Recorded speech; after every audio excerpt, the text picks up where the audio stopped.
It's also known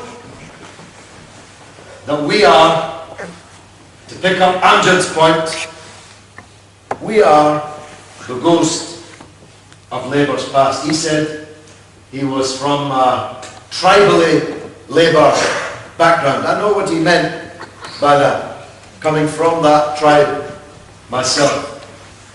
But I spoke this afternoon, early evening, at Edge Hill University in Liverpool, where a very large number of people were either members of, former members of, still voters of the Labour Party. But they came to our meeting, and afterwards they queued up to say to me that the things I was saying in that meeting are the things which had drawn them into the Labour Party, and the reason they could no longer stomach New Labour was because they had betrayed all these things from A to Z. Labour became New Labour, became non-Labour, and is now anti-Labour, the opposite of what a Labour Party should be. And that too is known even by the Labour councillors, even by the Labour members, if they have any, who are out knocking doors for Labour.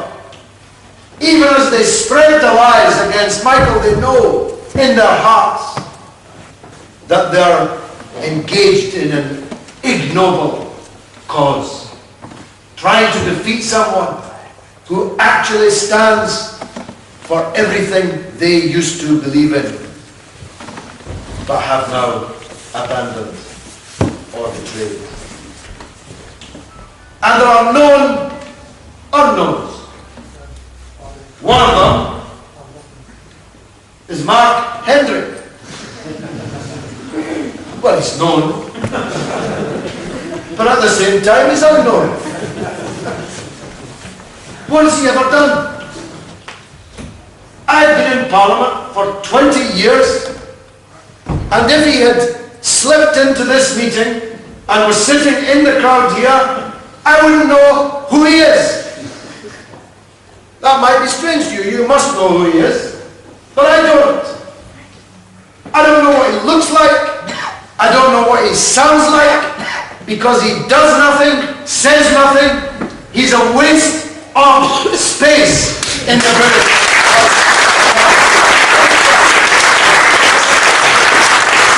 That's what you call a known unknown. Not even a legend in his own household. A man on message who consult. Was that a cheer from divine intervention? He is a man on message. Not a man with a message, but a man on message. One of those members of Parliament who, and I swear to you, you can now hear it. If you listen carefully in the House of Commons, you hear a bzzz, and you see them all going into their pockets and taking out a pager, which actually tells them how to vote, what to say, what not to say, and what line to take with the press when they leave the House of Commons, should any journalist recognise who they are and ask them for an opinion. So much so, the Speaker has just had to ban the presence of these pagers in Parliament because they were frightening David Blunkett's dog. The dog would leap up every time this buzz took off. I'm not joking, I'm not making this up. The dog was becoming unruly by the hum of the New Labour pagers. These people wouldn't know a principle if it came and hit them in the face. But you know what is also a known? That kind of contempt, and I really mean contempt, for the wishes and the interests of the people they represent is only possible as long as the people have no alternative. And for so long in places like Preston and many other Labour heartlands, it was taken for granted, correctly, that people who live in places like this really had no choice.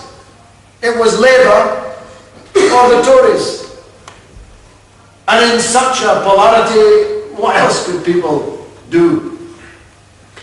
But Labour slipped from that tribalness, which at least had the virtue of being a two-way street, into one of unbridled contempt for the people who depended on them, because they figured, well, we've got the places like Preston in the bag, so we'll turn our backs on the people of Preston and pursue the people of Middle England, the middle class, more prosperous people. And we'll tailor our policies in their interests, even where their interests contradict with theirs. After all, they have nowhere left to go. And if you think about it, that strategy, Bill Clinton gave it a name, called it triangulation. Take the interests of this group of people, look at the interests of that group of people, find a midway point between there and there, draw a triangle, and you can never lose.